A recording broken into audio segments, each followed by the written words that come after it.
us as being Zim, especially Zimbabwean, even just African in general, if you're not an engineer, a lawyer, or a doctor, you're a disgrace to the family. Yeah. So like That's that's literally how it is. So that's I feel like for me, I was like the black sheep. So me trying out all these new things first of all before I answer the question was very important to me. You know what I'm saying? Like, so I'm a bit of a nomad within, like, you know, like, will it be like my career or like, you know, where I live? I like to make sure that I keep moving, right? But I think in this space, I think it was so important that, you know, I stepped in, and regardless of the cultural, I guess, acceptance, this was big, like, for the, I guess, multicultural community to be able to see a black person on that front. Because what's so crazy, bro, is the power that actually rests in our hands.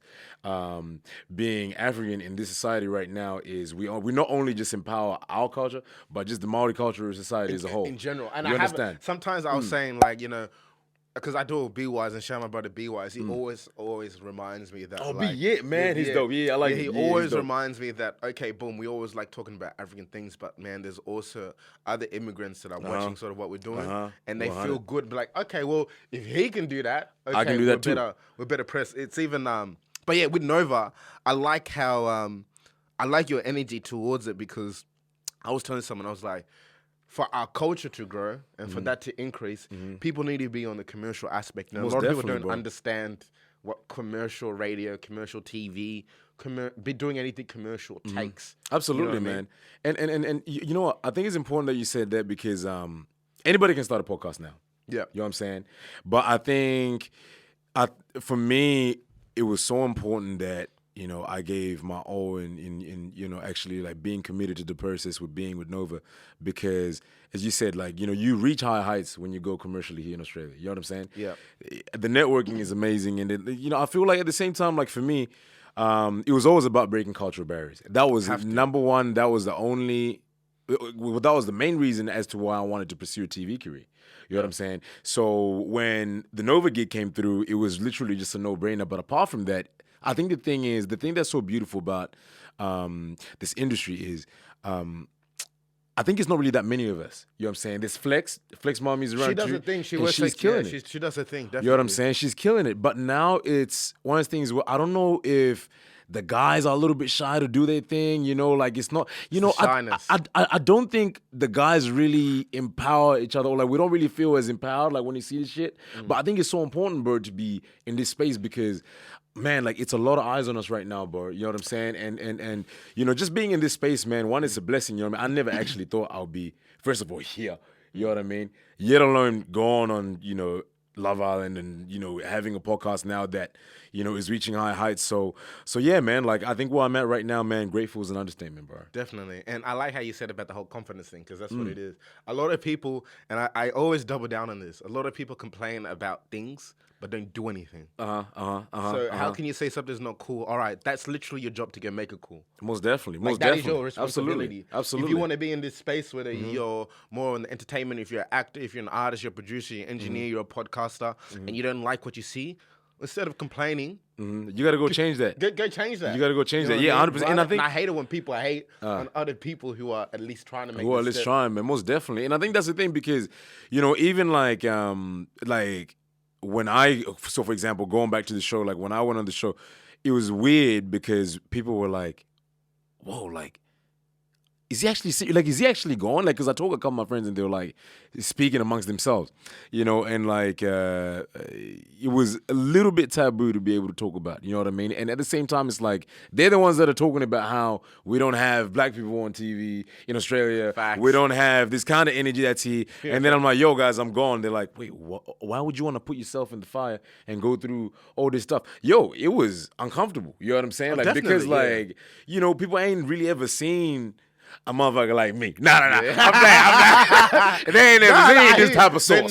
They've never seen on TV a black guy, confident, he's going 100%, he's looking you in the eye when he's talking to 100, you. bro. He speaks well, he looks good. Oh my God, stop. It's intimidating. I'm just saying, for a lot of people, it's intimidating. It is 100%. But I think it was one of those things, man, where, like you said, like, why complain about it when you can change it? And we live in a society right now, man, where you can make money off anything, but you can just go and do anything if you put your mind to, or like if you just. But I feel like the world recognizes your intention. You know what I'm saying? If that makes sense. And the universe really, when it sees your intention, it kind of pushes you towards that space. Towards this space. You know what I'm saying? And like, there's a lot of parables, man, that are out there that says that your gift will always make room for you. You know what I mean? And I feel like for me, it was always one thing where I knew I was always really good at talking, but I never really recognized my energy to be able to actually take me where it has right now. So I guess now, like being in this space, like I think that's something that I wanted to change. I wanted to be able to change just the energy on Australian TV. You know what I'm saying? Exactly. And yeah, man, like it's like, I feel like we're a little bit behind like in that space, but I definitely think that we're heading in the right direction. So this is me, right? I turn on the TV, I see Love Island. I'm like, wow, let's go. Let's go. Come on, it wasn't even me. It was my shorty was watching it. Oh, really? Some time. Right. She'd been watching Love Island, and I was like, why are you watching this? Turn it off. And then I turned it on, and I see you. And you're like, okay. Hold up, baby. Hold up, well, baby. Hold on. Turn it up a Let little me bit. see what's going on. Let me see. And I saw like just the energy. So I want to talk.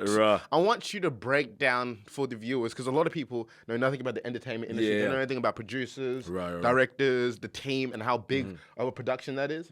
So can you just explain to us like how was your experience on Love Island, and then we can start to get into like how they develop the personality and so forth and so forth. Okay. Damn, I'm like, what's the question again? So like, how to get on there? What did you say? So how did you get on to Love Island? So I think the thing is, so I always used to watch Love Island UK. Yeah. So that shit was popping in the house, boy. Every season, like it was just something that just me and the boys used to love to do. You know what I mean? It's like how people just sit around and watch maps. Yeah. So I would just sit there and just think. I was like, yo, man, like it'd be cool if Australia had one. I didn't think Australia had one. And then I saw they already had, I think it was one season, and the second season had just come out. And I only just seen black girls. I was like, boom.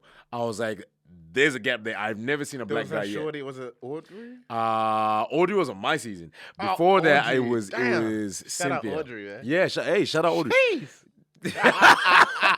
Anyway, yeah.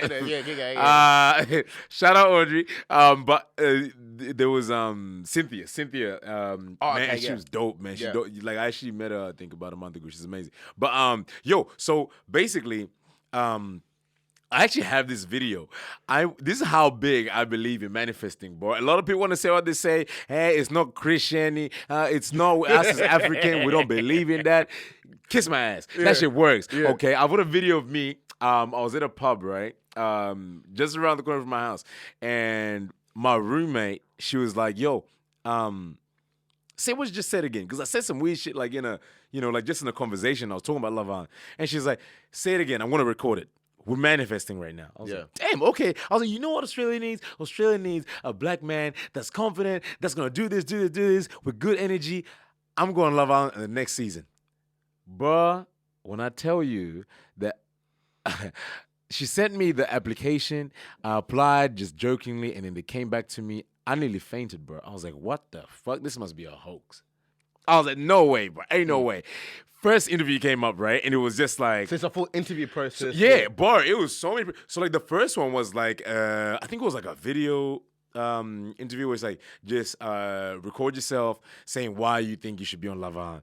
But I went dummy on this thing. But I was like, you know what? I've never ever seen a black dude on Love Island, blah, blah. I want to be the first one, blah, blah. And I was just talking smack. That's how I got my job at WV. This is a crazy story.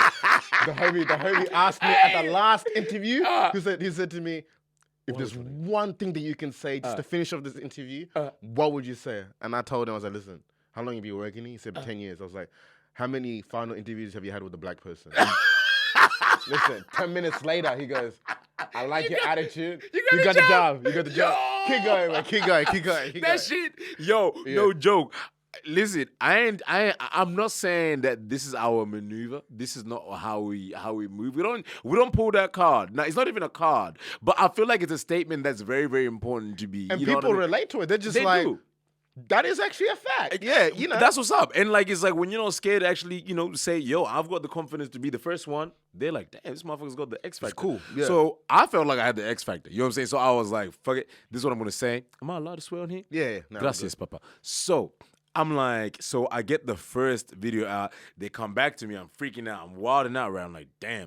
The second run interview, like we need another video interview saying just about the same thing, but a little bit different or something like that. And boy, I was just torn with. My mate was in the background. He turned on the music, and then I was just saying all kinds of shit.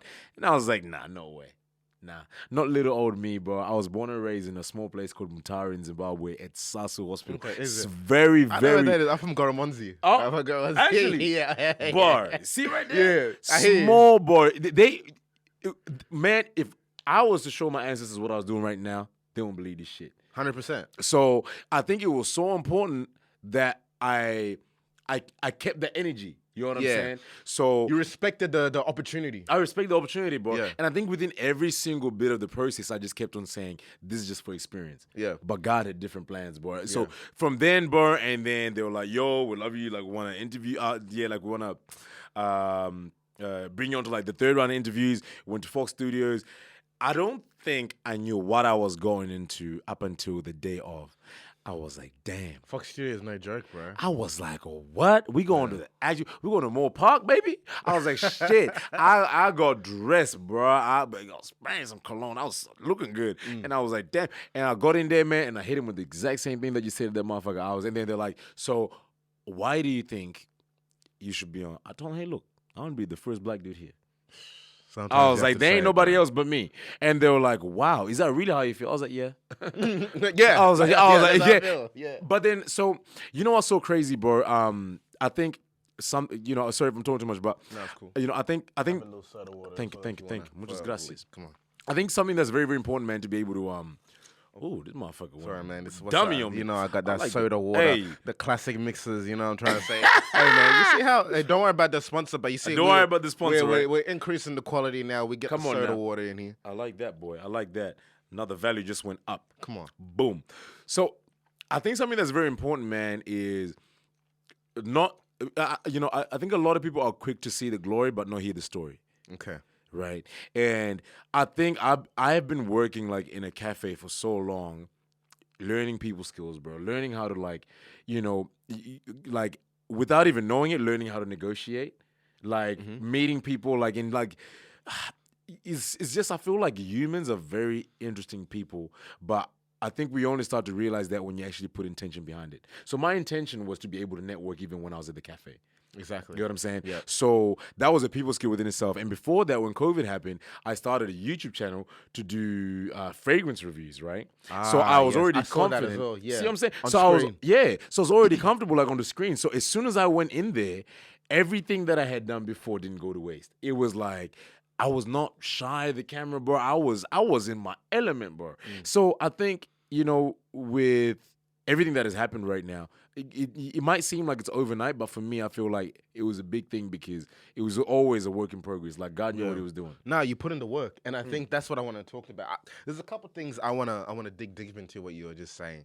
First of all, I could feel from just your energy and the way that you speak and just the way you talk about your journey that you're a very spiritual person. Man, absolutely. You know what I mean? Bro. Not just being Zimbabwean, because Zimbabweans are very spiritual people. Very, bro. Very spiritual people. Glory. For me, it's very impressive when I see like someone that's able to walk in their confidence of their faith. Because these days it's not very common. Man. You know what I mean? A lot of people don't have the confidence to say, hey, this is what I believe and this is what I walk in. Because I'm sort of the same as you. I'm just like, I used to always think, man, people were like, yo, how did you get your job? I was like, yo, like, fuck, it should just happen. It's like, no, it didn't just happen. There's been a lot of interventions and prayers from my grandmother who, put me in this position. That's you know what I mean? That's why I sometimes I'm very serious because I understand that like you cannot take opportunities for granted. Yeah. But back to the topic of, your faith. Where did your faith come from? And talk to me a little bit about like where you grew up in your sort of transitions coming into Australia. Man, I love how you said the whole bit when you said the interventions and like having Sorry, the whole the whole divine intervention thing. Yeah. It's so important to me because when you mention grandmom, I grew up with my grandmom. You know what I mean? So you were with your go-go, yeah. So like you grew up with go-go as well. No, I did, because I came to Australia when I was 5. Ah, So right.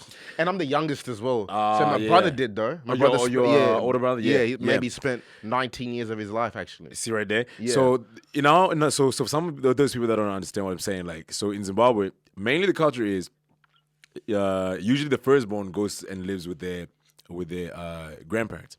And, I did, and I think it was the most spiritually moving thing that could have ever happened to me, because right now looking back at it, I don't know if this would have actually happened without her.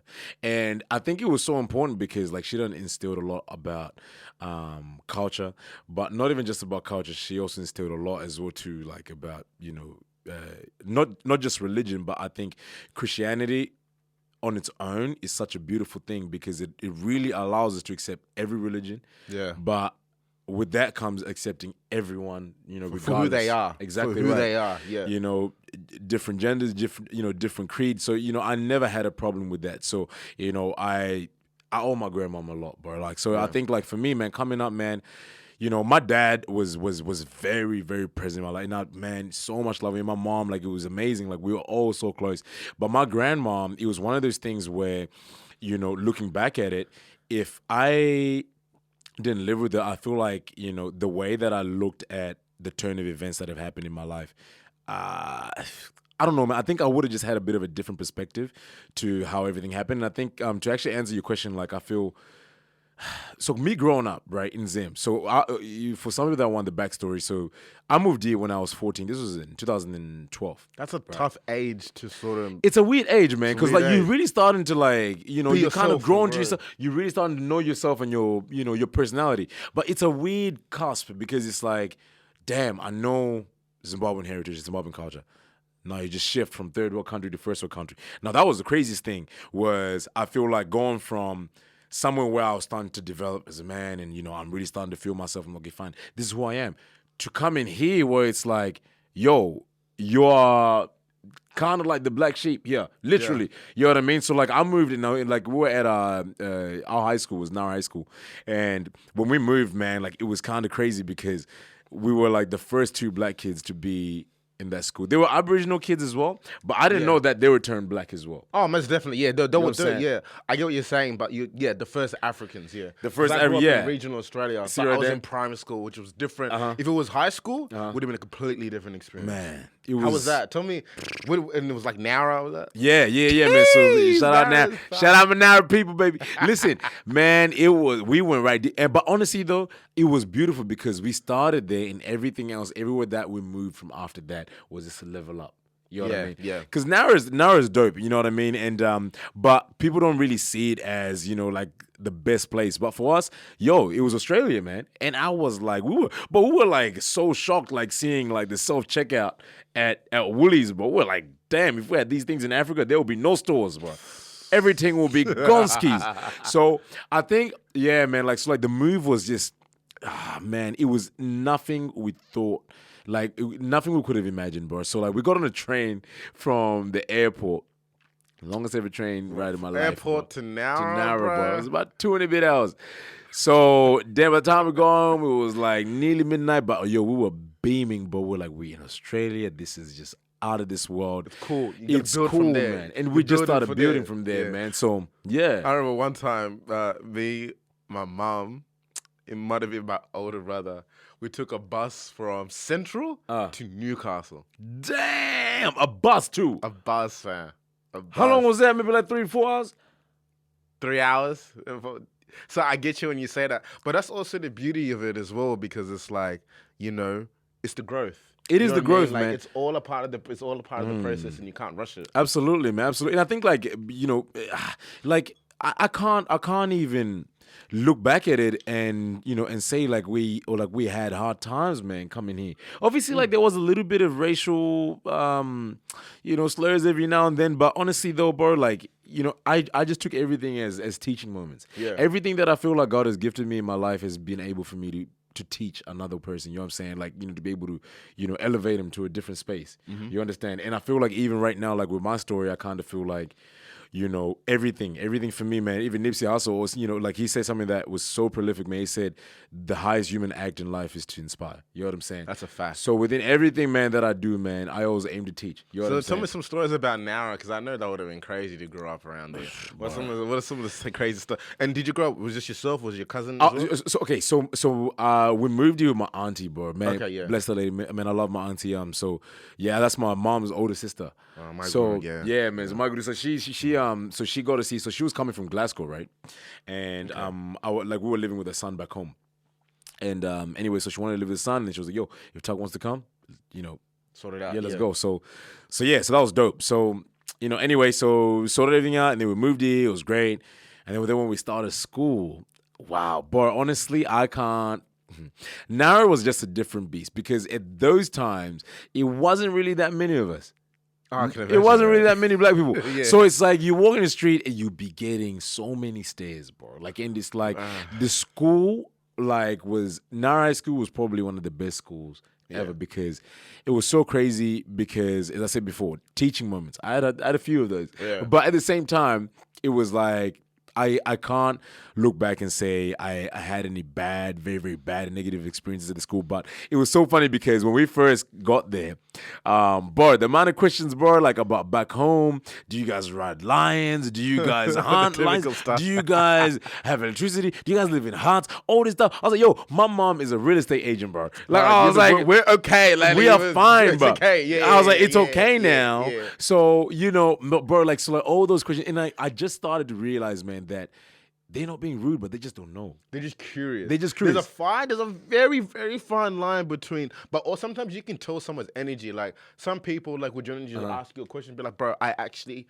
have probably never met an African person. See right there? It's like Absolutely. the same, like for example, I recently went to Vietnam. Mm-hmm.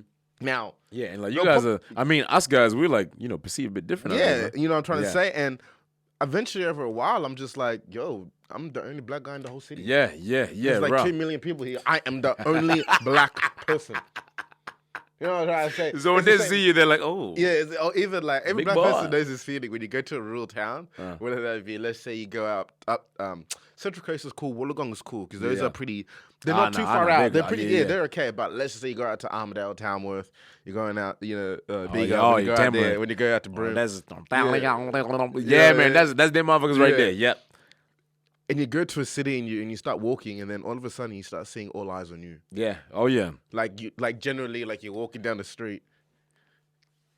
You really do, my God. Every person is staring at you. Boy. You're looking around, and you're trying to find a safe corner to go, but every corner is just man's like a safe corner, bro. You try. That's how you everywhere feel. You go, bro. Everywhere you go, somebody's staring. Especially the worst is when you're with the girl, right, yeah, and then she starts to feel uncomfortable. And then she feels uncomfortable, and then because sometimes I don't really notice it because I would just be walking. Yeah, it's like you're we're used to it now. Yeah, you're used to going about your day, and then you with shorty, and she's like, "Yo, I didn't realize how many people stare at you."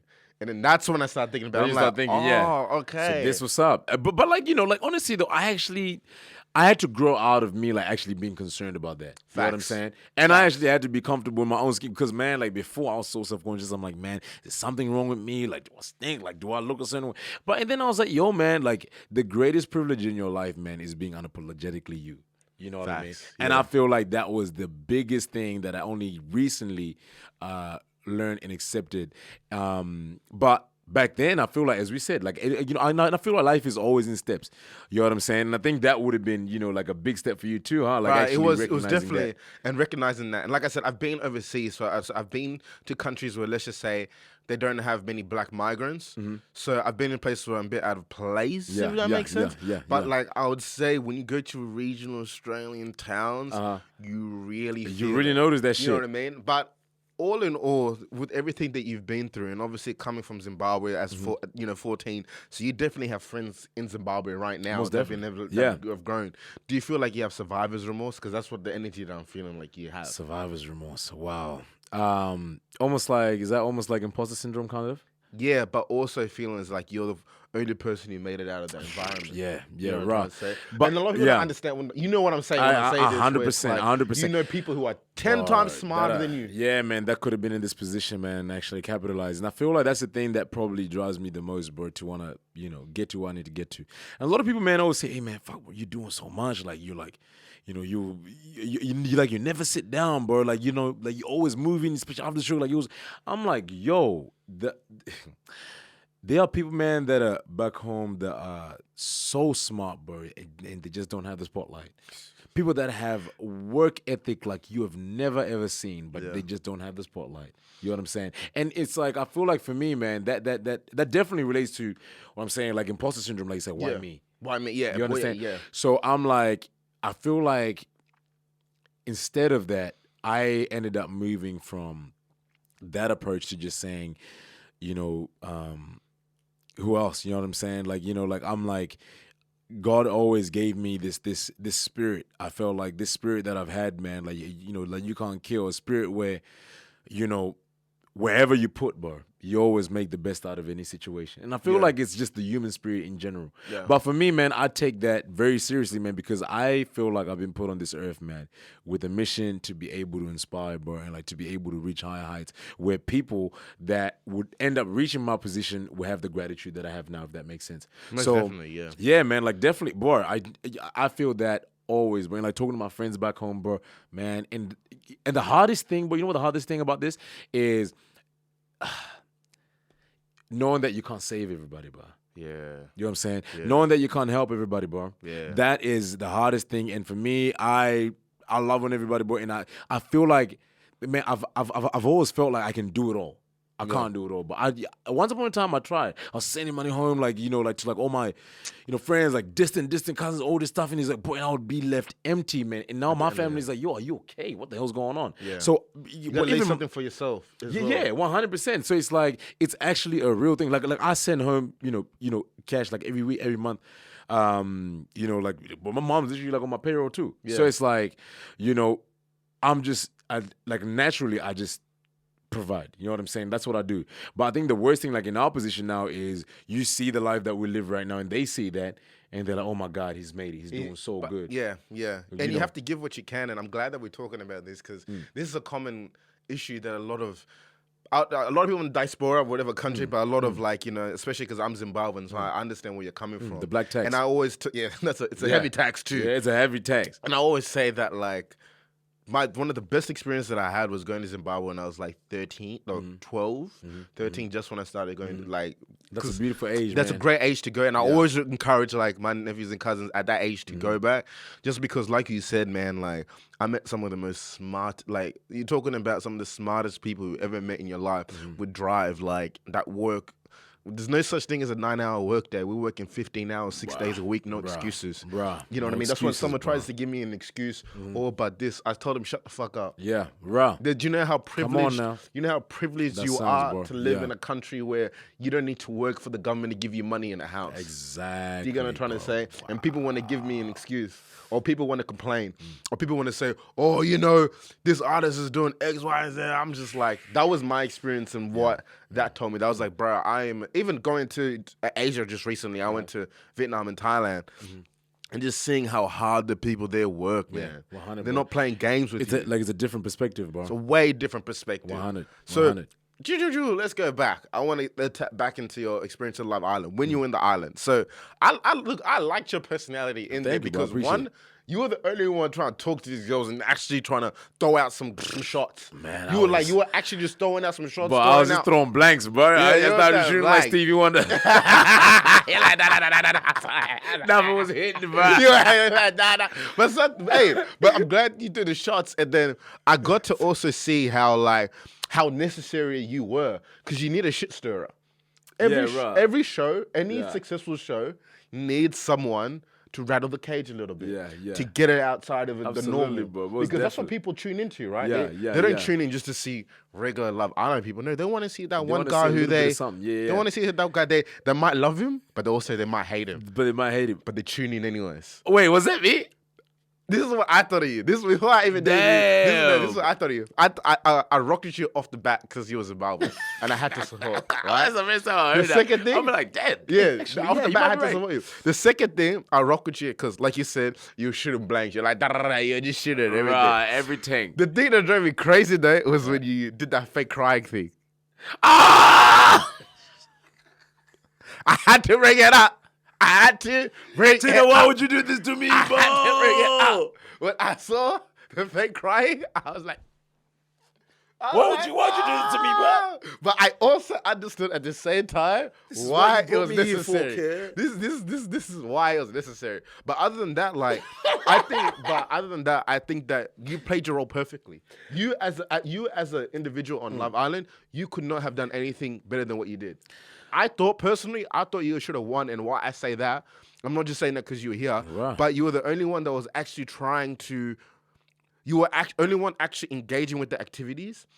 You were you were one of the only people who actually tried to add different spice. You brought them a different audience. Come on now. Hey, listen, and that's the thing, Do you know what I'm trying to say? Most definitely, bro. You brought eyes to the screen. Come on now. And bro, I feel like, as I said before, like, I think we were talking like on the phone before, and I was like, my biggest thing, that muscle, energy is my currency, bro. I say that everywhere I go. Yeah.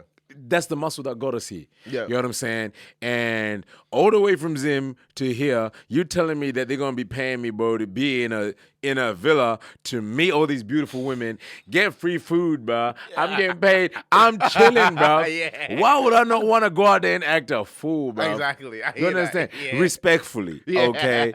My morality was still intact. But honestly, man, that shit was... It was too much. It was too much. Like, I think there was a moment when I was in there, bro, and like the sound was glazing, the pool was there. I'm just looking at these cameras, bro, and they're like just keep rotating the people that are talking. I had like, you ever had like those like reflective moments, bro? When you just sit there and you're like, good, I'm here. Bro, I'm here. I literally felt like it was just a click. Yeah. And I was like, thank you, God. Now let's go. Yeah, let's go. Yeah. Now let's go and throw some sauce. Yeah. You're like, yeah, thank you. Thank you. Let's turn up. Next, thank you. Let's You know what turn I'm up. saying? Yeah. Love Island. And then after the show. So what was your life after the show? So what happens in the house? You can't have any technology. How does it work? No. So like we don't have any phones in there. So it's like we don't really know what time it is, what day it is. We ain't on none of that. So it's like they give us these phones literally just to take photos and videos, just so that they can use that for the content that you see on social media. Oh, okay. Makes sense.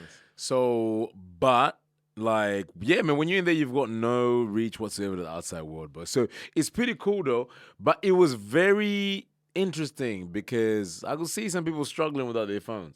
It's like when there's an awkward moment, what's the first thing that you do? You just want to reach for your phone, right? You just act like you're scrolling, act like you're doing something productive. But the nature of it is, like, you're just an awkward person. Like, right now, you're in an awkward situation and you don't want to deal with it and you just grab your phone. So, a lot of people will be doing that, and I'm just like, yo, what the hell are y'all doing? Like, you know. Yeah. You're going on Instagram. What are you doing? Yeah, that when you take some people's phone, some people don't have a real life. When you take their phone, you take the person, you take everything with them. Yeah. Yeah. So, man, so like, when we were in there, man, like, it was real. It was literally just interaction. Now, getting out, though. Yeah. That was wild. Tell me about the process. So boom, you left the house. You got back home, sat down. All right, boom, got my phone. So we got our phones just before we hit the airport, right? This is how crazy it was because this is how oblivious I was to the whole process, bro. So we get our phones, blah, blah, blah. My chaperone gets me to the airport. I didn't manage to go with Michaela. Like, we went, separate ways. I get to the airport, bro. Man. Everyone is people are recognizing me left and right. Taku? I'm looking around. I'm like, hello, yes, yes, and they're like, you are you on Love Island? I was like, yeah, and oh my God, can we? And they're like, oh my God, can we get a photo? And I was like, no, I can't do that right now because at that period of time we weren't allowed to take any photos, any posts, anything because the show was still airing. Oh, you know what I'm saying? Makes sense. But that was past. Yeah, so like I think it was about 3 or 4 days before the finale. So anyway, so we're leaving, man, and I'm making my way, bro, into the plane, bro, and swear it down, at least 30 or 40 people, man, recognize me, and I'm like, whoa, this is crazy. And anyway, the grounds people, like the guys that are like, like working on the fucking planes, they're like shouting out my name. I was like, what the fuck? Because I didn't spot any other black dude. It was just me. Yeah, so it's that thing. Yeah, it's like, what? Where? Nah, and you. Boy, I was like, what the hell? I sit down, the air hostess. And so anyway, so this was the moment that I started to realize, hey man, everything you do from now on, into the next maybe 3 or 4 months, you need to be very careful of how you tread. Yeah, eyes on you. There's a lot of eyes, you know what I'm saying? Yeah. And I think like it was so important for me, man, to actually recognize that very early and not, discredit that the show was as big as it was, Yeah. But I think it helped me remind myself that, hey, you did okay. Regardless of how shit my experience was, like in terms of like, like the journey, like even leading up, like me, like always being friend zoned or black, man, it was crazy. But they're trying to play games with you. Hey, I'm glad you. Satan was trying me. They were trying to play games with you, especially that shorty, the first shorty. Who's that? The one who was like, oh, I want to try different guys. Man, but she playing games, man. Man, they were playing games, man. They were missing out on sexy chocolate. But anyway, but it was nice, man. It was nice, like to actually just kind of have that as like affirmation, But the worst thing was, I think getting back home. Yeah. So Wollongong is a little bit small. Yeah. And I work like in a cafe that's like, bro, like everyone goes to Eastern, like the heart of Wollongong, Diggies. And I couldn't go back to work, bro. Like, because I just found out that like my face was impressed everywhere, but it was everywhere. Because this is like a Wollongong, Imagine that feeling, yeah. that feeling of anxiety, sort of. Like, it was crazy, bro. And like the day I got home, like the next day after that, we went for dinner, like with my mate, and bro, it was wild, bro. I was like, I just couldn't believe that this was my life. Yeah. You know what I mean? But I couldn't handle it, bro. Yeah. I could not handle that. It was a lot, man, to the point where I was really like, I just want to stay home. And if you want to be honest, man, I feel like not many people really know this, but I was actually on a podcast as well with a mate of mine. He's like Zoto's on podcast. Yeah. A lot to talk about, Bradley Dryber, in Wollongong. And anyway, like he didn't said, yo, G, like, come on the podcast, like, yeah, let's have, a yarn. And we started talking, and it was up until that moment that I'd realized that I actually had a drinking problem. And I just broke down. It was just like this. But man, I broke down, bro. Like, and it was so sad because he was asking all these vulnerable questions, and I wasn't even there. I think I was even hungover too. I was drinking probably like 4 to 5 times a week, bro. If not every day. But all those days I'd be getting blind drunk. That was after the show, Yeah. And I was just in the house, bro. Just not. I just didn't want to see people. You know what I'm saying? Because I'm just like, one is too much pressure, like to just keep, the same, energy. You know what I'm saying? Personality, and then coming out and having all the eyes on you. It was too much, man. And some people would just say, "Oh my God, like, what are you mad for? Like, you're literally famous." Like, nah, man. Yo, that shit ain't always like that, man. I'm very much an introvert as much as I'm an extrovert. Yeah. You know what I'm saying? So it's like that was tough for me, but at the same time, man, like it was all part of the journey. As you said, it's a step. You know what I mean? How did you deal with that pressure at that time? Like, especially coming back to the Gong. Shout out Wollongong. Got a couple good people there. Shout out L. Shout out Gong. And I know it's a very small town, and especially coming from coming from Love Island, going to a small town where every motherfucker in that town watch that show. Let's keep it on it. Every single person watch that show. So now all eyes on you. Like you're trying to obviously figure this whole thing out. You're trying to figure this work thing out because you still gotta make money. Like what I mean? People think that just because you're on the show, you get rich. It doesn't work like that. So how did you deal with that, and what was going on? Boy, man, I don't think I've ever actually said this out loud, but apart from like my very, very close friends, like it was probably one of the hardest parts of my life. But with that being said, everything, boy, damn, boy, you finna get me much. It was crazy because at that moment, I only started to find my faith again, because it was one of those times where God has always been there. Yeah. I might not have stuck with him, but he's always stuck with me. Exactly. And it was one of those moments where I needed to lean onto him because the finances weren't leaning onto me. Yeah, so I need to lean. Yo, I gotta lean on something. So, bro, like it was just wild because like coming off the show, I was expecting, there to be a little bit of work, man, some deals coming in. I thought my whole life was gonna change. Yeah. It changed socially, financially. I was broker than I was when I walked in.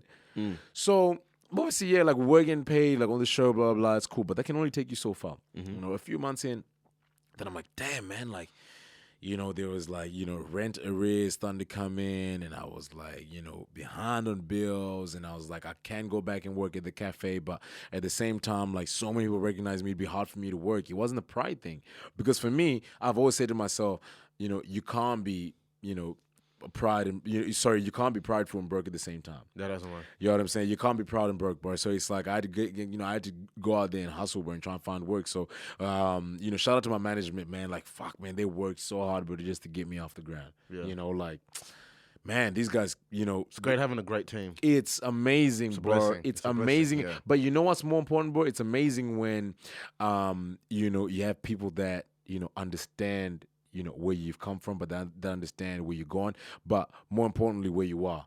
You know what I'm saying? They keep it 100 with you. They keep it 100. That I talk right now, we don't have too much work for you, but we're just going to try and find just anything for you, bro. Yeah. I was doing stuff for just even stuff I didn't even like doing that didn't align with what I was, wanting to do ultimately. But man, they helped me like just get off the ground, and just like my friends were there for me, bro. Like, and you know what's so crazy? Now my roommate moved out, right? So when she moved out, I was in the crib and I'm like, yo, damn, like, she moved down, obviously, like, it wasn't like, the best of terms, but like, we're still good friends. But it was like, for me, like, I was, oh man, like, what am I going to do now? Because I was always struggling, you know what I mean?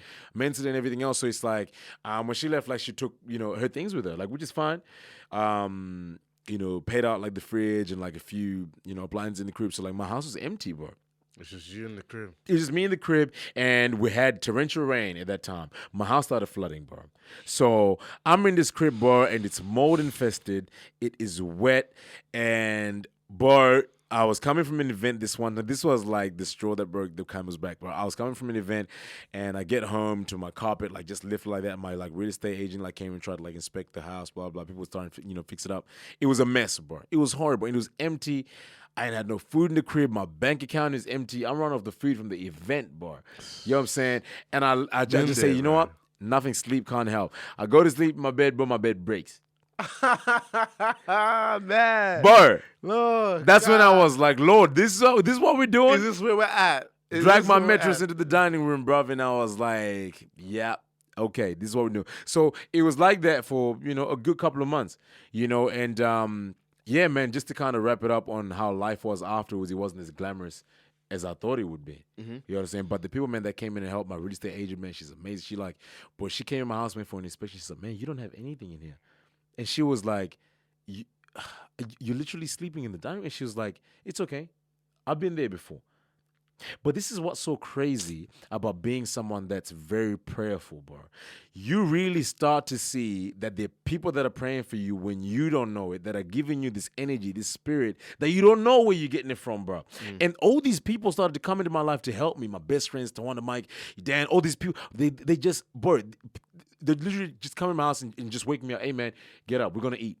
Go shower. I'm like, bro, I ain't got the energy, bro. And they knew, too. They knew what I was going through, They knew what they were, yeah, exactly. Man, I ain't got the boy. Go shower me. We're gonna eat. They saved me, bro. I swear there was a good 4 or 5 days I didn't eat shit, nothing. And it was like, bro, everything started happening at once. These deals started to come in. I was like, oh damn, the money's gonna be a little bit late. But my boys started to come in too. They came in clutch, right? And then from there, bloody. My real estate agent like came into the crib to like inspect stuff, and bro, and she was like, man, you don't have much in here. What's going on? But it's okay. I got you. She came through, man. She was like, hey, I've got some couches that I can get you, a fridge I can get you, a few things for the kitchen, so it's all good.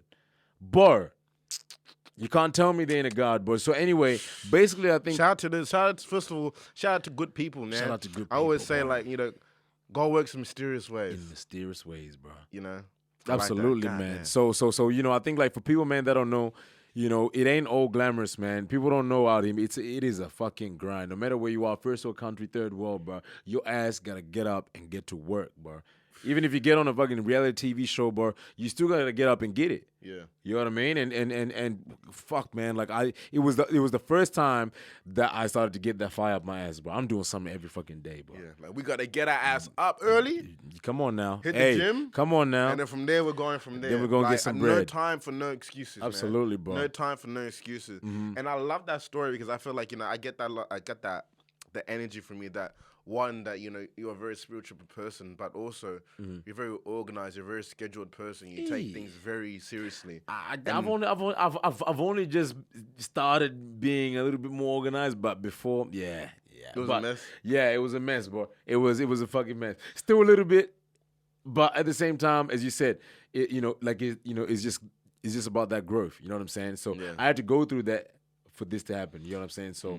But I'm sure you can attest, bro, when it comes to the grind. You know what I mean? Because we were talking, you're like, yeah, man, I'm up at 5. You know what I mean? I got to get to work. I don't really like to associate with people that don't understand, the benefits of you waking up early and getting it done. Oh, man, it's minimum things. And it's like, people like, I don't like getting up at 5 a.m. I just got shit to do.